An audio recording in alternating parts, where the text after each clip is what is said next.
Hey guys, I'm Ryan with Scenorama TV, and today we're going to be going over some landscape techniques to make your landscapes have just a little bit more added realism and bring your whole product to a whole new level. So what we're going to do is we're going to start off with this mountain base we've got here. We've got this nice little rock segment here, and all our supplies ready to go. So what we're going to do is paint up our rock first. So the first thing we want to do is we want to take our first color, which is called yellow ochre, and what we're going to do is something called the leopard spot technique. So what you want to do is take your brush, and you're just going to spot it on, leaving some open white spaces all over that rock. Get a nice good covering all the way around, but remember to leave some open white spaces because we're going to cover those in here in just a minute. We're going to take our next color, which is called burnt umber. And what we're going to do is the open white spaces we have left on a rock, we're going to go ahead and fill in with this burnt umber. So you just want to find all those little white crevices and cracks and fill those in with that burnt umber. Don't worry if it runs all over the place. We're going to end up covering it up in the end, so don't worry about it at all. The last color that we have to use is called black wash. Now what we're going to do with this is something a little different. We're going to take this and just wash over the entire rock with it. Now what this black does is as it runs down that rock, it's going to fill in those cracks and crevices, really pop out the detail of that rock and weather it all in the same step. You get this really great looking effect, and as it dries you'll notice it'll start to look better and better.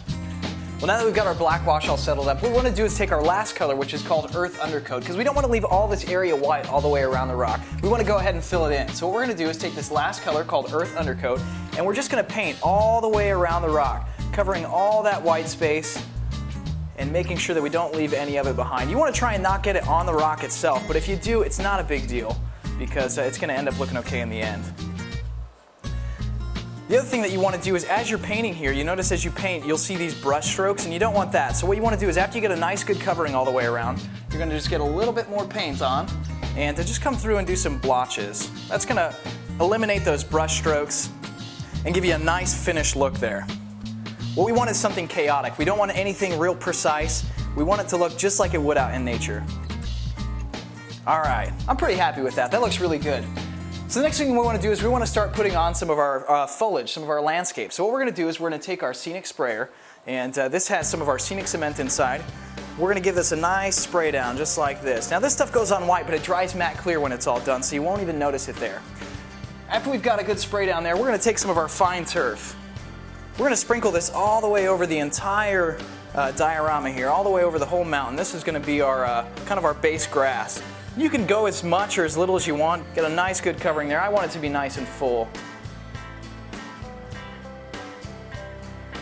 There we go. I'm pretty happy with that. Now you notice right underneath the rock here we've got a couple areas that didn't quite get some on it. So there's a little trick to this. What you want to do is take your scenic sprayer and give a nice little spray down right there. You take some of your fine turf and you pour it into your hand. And then what you're going to do is just very lightly you're going to blow the grass out of your hand right underneath the rock. Check this out. And you don't get a real high concentration of it, just enough to cover in there and give a nice good coating all the way around. So now we're ready to start putting on some bushes. So what I'm going to do is grab some of our scenic glue, this stuff right here, and anywhere you might want a bush, it's not very scientific, you're just going to put a glob of glue anywhere you might want one. I want one maybe right up here up top, all around, maybe down here in the corner. Then you're going to take some of your bushes. I've got ours in this little container right here. I'm just going to take some pinchfuls of this and smash it down into the glue. Now you see that glue, it's super white and globby just like that last glue that I sprayed on, but just like the last glue, this is going to dry completely matte clear. You're never going to see this later on. Really cool stuff. Just get our bushes put into place here. Now you notice the bushes kind of stand out a little more than you might want from the fine turf. You don't really have a nice in-between. It's kind of like grass and then you've got these bushes pasted on. We want to make sure that that blends in nicely. So what we're going to do is we're going to take some of this coarse turf. And what you want to do is you want to be pretty sparse with this as far as not being very precise as to where you put it. But you kind of toss it around your bushes a little bit.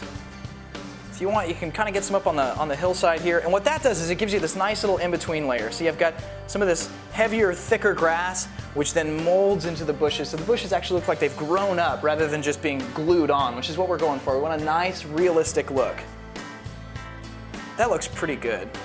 You might even put just a little bit up on the rock here, and you just kind of mash it down with your finger, and you get this nice little moss look, which is pretty neat. Alright guys, the next thing we're going to be doing is making a tree. Woodland Scenics tree armatures come in a couple different sizes.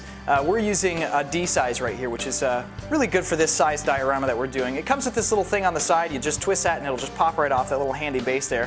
They come with a couple different ways you can put them on. They do have this base that you can stick them into and insert them on. I'm just going to go ahead and stick it straight down into the diorama like that.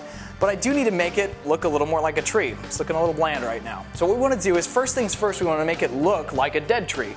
So we want to give it a little body because it's a little flat. A little tip that I learned is if you kind of make it look like reindeer antlers, it'll pick up a lot more of the foliage in the end, have a lot better look to it. Get that kind of set up. That looks pretty good. I'm pretty happy with that. Got this nice little claw thing going on, which is going to grab those bushes and keep them in place, which is what we're going for. So the next thing you want to do, guys, is take your hobby tack. This stuff right here, really interesting stuff. It goes on white and dries completely clear, and it remains tacky for its entire lifespan, which is really neat. So you're going to take some of this stuff, you're just going to paint it on the tree wherever you might want some leaves. It goes on really goopy white, but it dries completely clear, so you won't see it in the end. Plus, it's going to be covered up by all those bushes, which will be our leaves. Get a nice good covering all the way around. Try not to get it on the trunk, because you don't see many leaves growing on the trunk of the tree. Yeah, I'm pretty happy with that. That looks pretty good, and got a nice good covering there for leaves to grab onto. Now this stuff does take about 30 minutes to set up, and I've already got one set aside over here that I started drying earlier, save us some time. So as you can see, the tree has these really sticky properties to it, which actually works out really well if you're wanting to make a fashion statement with it. You know, you can put it on your glasses, maybe wear it as an earring, anything like that. But what we're going to do next is we're actually going to put some leaves on the tree and make it look like a tree, alright? So what we're going to do is grab our bushes, which I've got right over here in this nice little container, and I'm going to fluff it up just a little bit, and then we're going to take our tree, and this is where a little bit of movie magic comes in. What we're going to do is I'm going to count to 3, and on the count of 3, I'm going to dump this tree into the bushes and have a tree in 1 second. Are you guys ready? Here we go. Check this out. 1, 2, tree, just like that. You make a mess, it's awesome. You get this great looking tree, and if you want, you can stick it back in and swirl it around if you want until you're happy with it, and you got this really great looking tree. Check that out. How realistic does that look? And you can go back through if you want and kind of prune it a little bit, make sure everything's on there nice and solid, and you got a great looking tree. Check that out.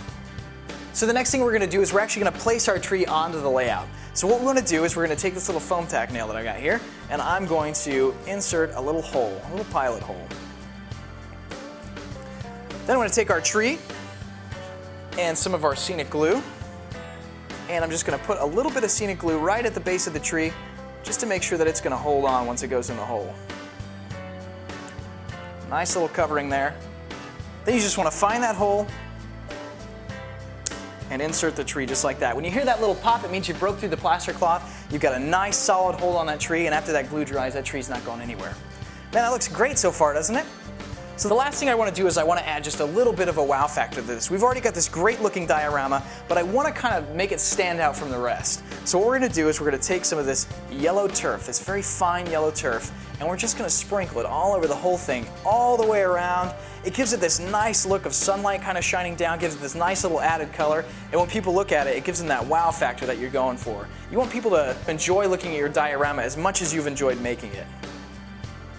You don't want to go too crazy with this, just a nice little covering, kind of gives it a nice little shimmer of sunlight, and there you have it, just like that. Not too bad, huh? I mean, we got it done in less than 10 minutes using all these products that work together as a system to give you the most realistic product you can possibly make. Pretty cool, wasn't it? Of course, for other tips and techniques, you can always check out all our online videos at scenerama.com.